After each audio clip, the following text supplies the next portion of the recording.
Team Suplado, dito sa Nissan Fest, may mga kaibigan tayo nakita ngayon tulad ni Gab. Hello. Si Gab, alam niyo naman, taga Meralco siya. Sombrero pa lang, ano? Para ano nagustuhan mo sa mga Nissan cars na naka-display ngayon dito? Siyempre lahat yan favorite ko kasi Nissan person talaga ako eh. Okay.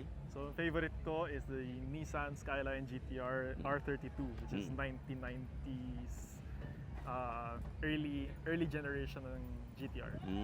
So, pagka naka-Nissan ba talagang malamig yung aircon? Oo, ano yan, proven and tested yan sa family, sa mga friends. Basta Nissan, malamig aircon. Oo. Bakit kaya ano? Ba't di na kaya sila magtayo ng aircon company?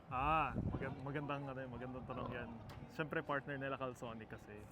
So, yun ang secret ng Nissan.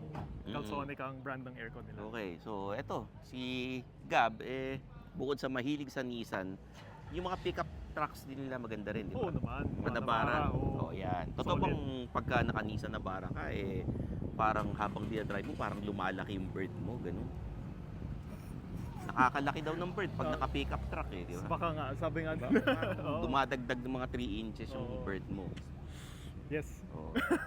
Ayun, so, salamat Gab O batiin mo naman yung mga fans mo. Hello mga fans. Ayan, si Gab.